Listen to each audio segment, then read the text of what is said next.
सियावर रामचंद्र की जय.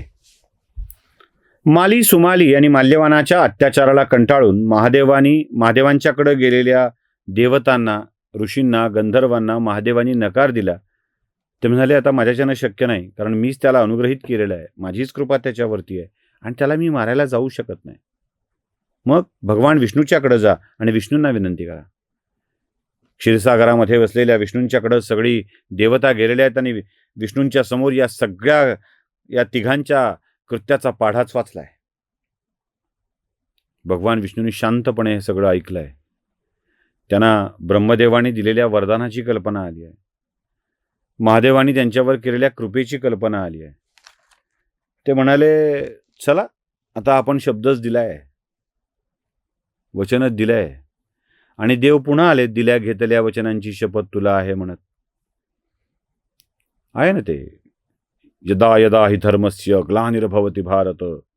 जे वारंवार दिलाय तो कृष्णावतारात सांगितला फक्त जाहीरपणे. पण जेव्हा जेव्हा धर्माला ग्लानी येईल, धर्म अडचणीत येईल, तेव्हा तेव्हा मी येईल. हा धर्म काय आहे? धर्म काय आहे? पुन्हा गडबड होत्या. या सगळ्यांना कळावं म्हणून सांगतो.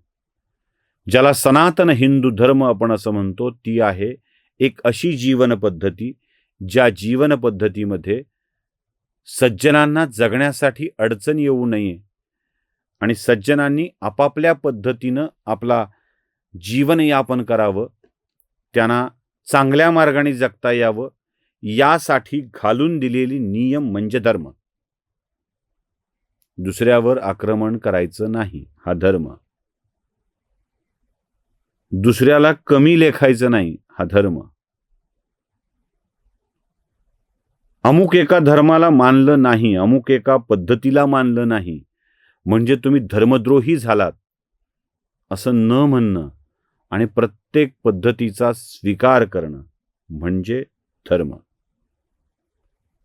अगदी सोप्या भाषेत सांगायचं झालं, आकाशात पतितं तोयम यथा गच्छति सागरम सर्वदेव नमस्कारम केशवम प्रतिगच्छति.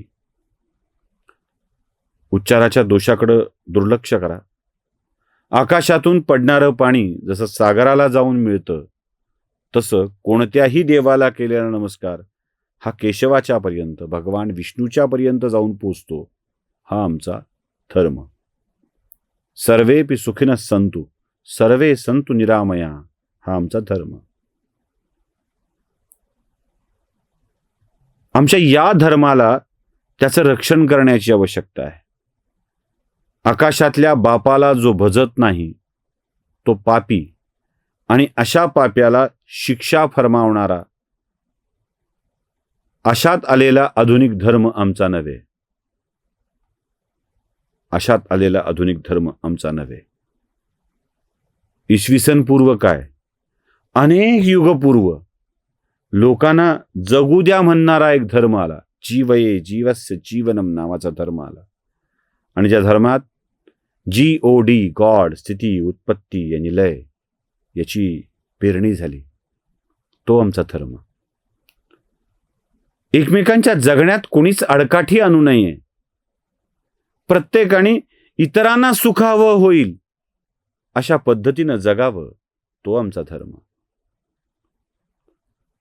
अग्नेय स्वाहा विष्णवे स्वाहा असं म्हणताना इदम न मम, हे माझं नाही आहे, हे जगाचं आहे, ही भावना देणारा आमचा धर्म.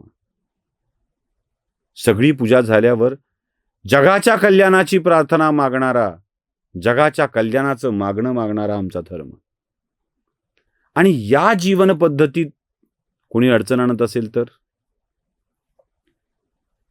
म्हणजे तो एक सर्वशक्तिमान आणि त्याला न भजणारा काफिर, काफिराचे हात तोडावेत, पाय तोडावेत असं आमच्या धर्मानं कधी म्हटलं नाही. देव पाप देत नाही, देव दिशा देतो, देव कृपा देतो, हे आमचा धर्म शिकवतो. ईशद्रोह याला कठोरातल्या शिक्षा नाही आहेत, दुर्लक्ष आहे. आणि देवानं सोडलं की काय होतं हे सगळ्या जगाला ठाऊक आहे. आमचा सनातन धर्म कधीच वैर शिकवत नाही. दुसऱ्याला जगू देण्याची अपेक्षा व्यक्त करतो. आणि या धर्माला जेव्हा जेव्हा ग्लानी येईल, म्हणजे लोक इतरांच्या अधिकारावर आक्रमण करू लागतील, त्यांना जगू देणार नाहीत, तेव्हा त्या अधर्मी लोकांना धडा शिकवण्यासाठी आणि पुन्हा धर्माची स्थापना करण्यासाठी ईश्वर अवतीर्ण होतो. हेच विष्णूंनी सांगितलंय की ठीक आहे, शब्द माझा आहे आणि माझा हा शब्द पाळण्यासाठी मी तुमच्यासोबत यायला तयार आहे. भगवान विष्णूंनी सगळ्या देवांना वचन दिलंय की मी येणार आहे हे कळल्यावर या तिघांना कुठं राहत आहे. आपल्याकडे एक म्हण आहे ना हिंदीत, जब गीधड़ की मौत आती है तो वह शहर की तरफ दौड़ता है. या तिघांना त्यांच्या प्रलयानंच आमंत्रित केलंय आणि हे सरळ देवलोकावरच स्वारी करायला निघतात. अधिरमन झाले, जावं लागतं ना. एकदा आपलं घेरून आलं, एकदा मृत्यू निश्चित झाला की जावं लागतं. हे सगळे मिळून स्वारी करायला देवलोकावरती गेले. देवलोक, त्यातील देव आणि राक्षस सेना यांच्यामध्ये घमासान युद्ध सुरू झालं. बघा, मी आता राक्षस सेना हा शब्द वापरू लागलोय. याआधी त्या 3-4 भागात माली, सुमाली आणि माल्यवान यांच्या परिवाराविषयी बोलताना मी राक्षस हा शब्द वापरलेला नव्हता. राक्षस कुळ सुरू झालाय. दानव काय आहे, राक्षस काय आहे, तर लोकांचं हिसकावून घेण्याची माझ्याकडे असण्याची वृत्ती.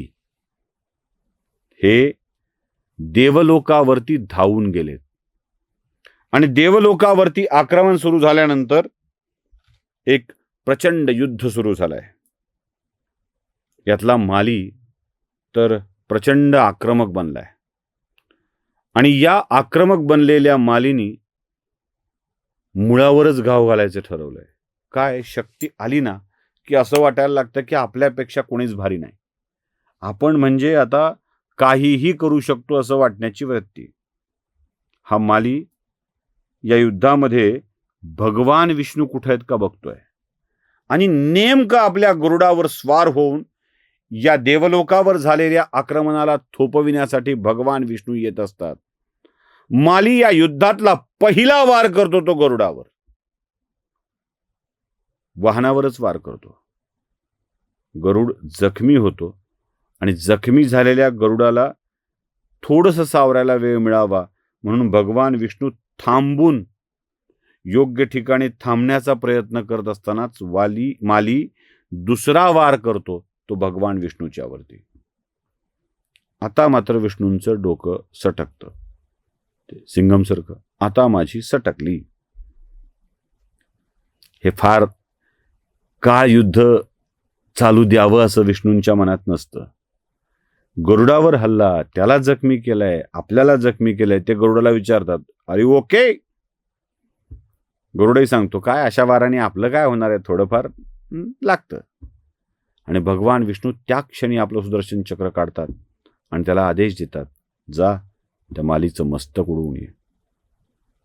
गर गर गर गर गर गर फिरत निघालेलं सुदर्शन चक्र मालीच्या मस्तकावरून सफाईदारपणे फिरतं. धड वेगळं आणि मस्तक वेगळं. माली तिथेच गतप्राण होऊन पडतो. मालीचा वध झाल्यानंतर या युद्धाचा रंगच बदलतो. तो कसा बदलतो हे बघूया पुढच्या भागात. सियावर रामचंद्र की जय.